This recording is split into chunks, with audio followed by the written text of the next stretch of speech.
चलो निकालो तो, तुम निकालो झारखंड A to Z के पेज नंबर 557, मतलब 557। ओके, चलो इसको डिस्कस कर रहे हैं, सुनो ध्यान से।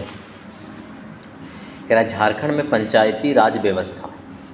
ओके, झारखंड में पंचायती राज व्यवस्था। सबसे पहले समझो कि क्या हम डिस्कस करने जा रहे हैं। आज हम डिस्कस करेंगे पंचायती राज व्यवस्था का संवैधानिक प्रावधान। अगर बात करें तो हमारा संविधान में टोटल कितने आर्टिकल्स हैं, अगर देखा जाए तो फंडामेंटली कितने आर्टिकल्स हैं, 395।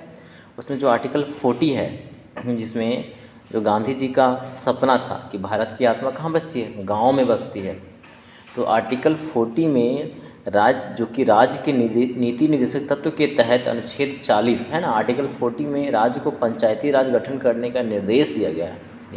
ध्यान देना, डायरेक्टिव प्रिंसिपल में दिया गया, डायरेक्शन दिया गया है, मतलब मैंडेटरी नहीं है, ये गवर्नमेंट पे डिपेंड करती है कि वो इसकी व्यवस्था करे। ओके, संविधान के भाग आपका 9, हाँ पार्ट 9 में 73 अमेंडमेंट, 73वें संविधान संशोधन द्वारा 1992 में संविधान में एक नया भाग 11 पंचायती राज को संवैधानिक मान्यता देने के लिए जोड़ा गया है। क्या संवैधानिक मान्यता देने के लिए जोड़ा गया है। ओके, कब? 73वें संविधान संशोधन 1992, याद कीजिए 73वें संविधान संशोधन 1992। ओके, समझ में आ रही बातें? तो उसके बाद अनुच्छेद 243 से लेकर 243 के ओ, अनुच्छेद 243 से 243 के ओ, जैसे A B C D ऐसे करके हैं, 243 के A B C ऐसे 243 के O तक जाता है ये अनुच्छेद। ठीक है, इन अनुच्छेद में पंचायती राज के गठन, संरचना, अधिकार एवं कार्य का उल्लेख है। ओके, समझ में आ रही बातें? ये ध्यान से सुनो ना, क्या लग रहा है? अनुसूची 11, ओके, शेड्यूल 11 में पंचायती राज को स्थानीय स्वशासन के सौंपे गए 29 विषयों की सूची का उल्लेख है।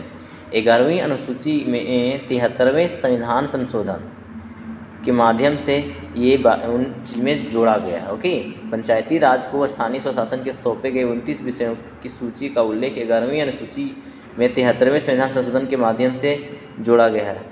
यह 73वां संविधान संशोधन के माध्यम से अनुच्छेद 40 के तहत मिले निर्देश को लागू करने के लिए पंचायती राज को संवैधानिक मान्यता प्रदान किया गया। इस संशोधन के माध्यम से संविधान में जो भाग 9 है, अनुसूची 11 तथा अनुच्छेद 243 से लेकर 243 के ओ जोड़ा गया। राज्य वित्त आयोग है ना, जैसे कि आपका सेंटर में होता है ना जी, सेंटर में कैसे धन विधेयक पास किया जाता है, मनी बिल्स, वैसे राज्य वित्त आयोग होता है। कहाँ पर होता है राज्य वित्त आयोग? तो स्टेट लेवल पे होता है। जो अनुच्छेद 243 के आई के तहत 243 के आई के तहत राज्य वित्त आयोग का गठन राज्यपाल के द्वारा प्रत्येक 5 वर्ष के लिए किया जाता है। ठीक है, जैसे फाइनेंस कमीशन का गठन सेंट्रल लेवल में प्रेसिडेंट के द्वारा किया जाता है, वैसे ही अनुच्छेद 243 के 1 के तहत राज्य वित्त आयोग का गठन राज्यपाल के द्वारा प्रत्येक 5 वर्ष के लिए किया जाता है। हाँ, यह आयोग राज्य के राजस्व का राज्य तथा स्थानीय निकायों के बीच वितरण का सुझाव देता है, मतलब एडवाइस देता है। ध्यान देना कि आदेश नहीं देता, ऑर्डर नहीं, एडवाइस देता है।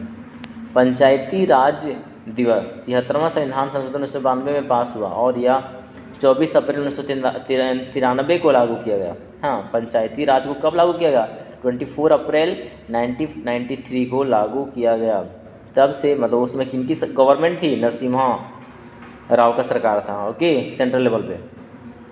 तब से 24 अप्रैल को पंचायती राज दिवस के रूप में मनाया जाता है। क्यों? क्योंकि 24 अप्रैल जैसे बजट सेशन कब होता है? फरवरी मार्च होता है ना, इस फरवरी मार्च में। तो अप्रैल में हम जानते हैं कि नया क्या शुरू होता है? वित्त वर्ष, फाइनेंशियल। वैसे ही 24 अप्रैल को 1993 को क्या लागू किया गया? पंचायती राज सिस्टम को। ओके, पंचायती राज सिस्टम क्या होता है आपको पता होना चाहिए। इंडिया में 3 लेवल का पंचायती राज सिस्टम है। कौन सा? पंचायत लेवल, पंचायत समिति और जिला परिषद। पंचायती राज में जो पंचायत लेवल होता है उसका हेड कौन था? पंचायत प्रेसिडेंट, जिसको हम लोग मुखिया बोलते हैं, हेडमैन जो होता है। ओके, जो उस एरिया में रजिस्टर्ड एडल्ट वोटर के द्वारा इलेक्शन है ना, स्टेट लेवल के इलेक्शन के द्वारा डिक्लेयर होता है कि अगर जो ज़्यादा वोट लाएगा स्टेट लेवल के इलेक्शन में, है ना, जो स्टेट गवर्नमेंट कराती है। समझ में आ रहा है कि नहीं? बातें समझ में आ रही है? तो उसके द्वारा पंचायत प्रेसिडेंट का इलेक्शन होता है और वो अगर वो जीतता है। वैसे ही पंचायत समिति होते हैं और जिला परिषद होता है। तो ये थ्री टायर और 3 लेवल्स का जो पंचायती राज सिस्टम है उसको इम्प्लीमेंट किया जा रहा है इंडिया में। इसी 73वें संविधान संशोधन 1992 के द्वारा जो 24 अप्रैल 1993 को लागू किया गया और आज भी ये चल रहा है। ठीक है, बातें समझ में आ रही है ना? तो ये दूसरी बात है कि पंचायत में जो फंडिंग्स होता है उसको कंट्रोल कौन करता है? बता, पंचायत को कितना फंड मिलना चाहिए, ये सब कंट्रोल कौन करता है? जिला परिषद करता है। पंचायत में भी ग्राम सभा बनाई जाती है जो सरकार की कैसी योजनाएं चल रही है उसका भी देखरेख करने के प्रयास करती है। हाँ, एडवाइस देती है, कंट्रोल करती है। करप्शन किसका? तो मुखिया का। ओके, जो पंचायती राज सिस्टम के थ्रू इम्प्लीमेंट हो रहा है और बनाया गया है। बात करें पृष्ठभूमि की, तो अनुच्छेद 40 के तहत मिले निर्देश को लागू करने के लिए सर्वप्रथम पंचायती राज का गठन 2 अक्टूबर 1959 ईस्वी में राजस्थान के नागौर जिले में किया गया था। 11 अक्टूबर 1959 को आंध्र प्रदेश में पंचायती राज आरंभ किया गया। इसके बाद 1960 में असम में, तमिलनाडु में, कर्नाटक में, 1961 में बिहार में, 1962 में महाराष्ट्र में, 1963 में गुजरात में, 1964 में पश्चिम बंगाल में और पंचायती राज व्यवस्था आरंभ किया गया। तो ध्यान देना यहाँ पे सबसे पहली वाली 2 अक्टूबर 1959 को कहाँ? राजस्थान में, और 11 अक्टूबर 1959 को आंध्र प्रदेश में। ओके, 2 अक्टूबर 1959 को राजस्थान के कहाँ पर? तो नागौर डिस्ट्रिक्ट में। इसका उद्घाटन पता होना चाहिए आपका, कौन किया था? हमारे नेहरू जी किए थे। 11 अक्टूबर 1959 को आंध्र प्रदेश में पंचायती राज आरंभ किया गया। ये ध्यान दीजिएगा आप सब। पंचायत चुनाव लड़ने हेतु अर्हताएँ क्या हैं? इसके लिए एलिजिबिलिटी क्राइटेरिया क्या है? पंचायत चुनाव लड़ने वाले व्यक्ति को उस पंचायत का निवासी होना अनिवार्य है। समझ में आया? साथ में उसका उम्र कितना होना चाहिए? कम से कम 21 वर्ष, मिनिमम 21 ईयर्स। पंचायत चुनाव लड़ने हेतु पंचायती राज अधिनियम द्वारा न्यूनतम निर्धारित उम्र सीमा कितनी है? तो 21 वर्ष है। समिति मतलब बलवंत है। कुछ समितियों के नाम बताते हैं जो पंचायती राज व्यवस्था को इम्प्लीमेंट करने में अपना कंट्रीब्यूशन दिया था। बलवंत राय मेहता समिति जो 1957 में स्टैब्लिश हुआ था। बलवंत राय मेहता समिति ने त्रिस्तरीय पंचायती राज व्यवस्था के गठन का सुझाव दिया। आज भी इंडिया में 3 टायर लेवल का है, त्रिस्तरीय पंचायती राज सिस्टम है। ओके, बलवंत राय मेहता समिति 1957। बलवंत राय मेहता समिति कब? 1957। ओके, अशोक मेहता समिति 1978। इस समिति ने द्विस्तरीय पंचायती राज व्यवस्था लागू करने का सुझाव दिया। और LM सिंघवी समिति 1986। इस समिति ने पंचायती राज व्यवस्था को संवैधानिक मान्यता प्रदान करने का सुझाव दिया। दिलीप सिंह भूरिया समिति 1995 समिति के सुझाव पर जनजातीय क्षेत्रों में पंचायती राज व्यवस्था को लागू करने के लिए 1996 में पेशा कानून।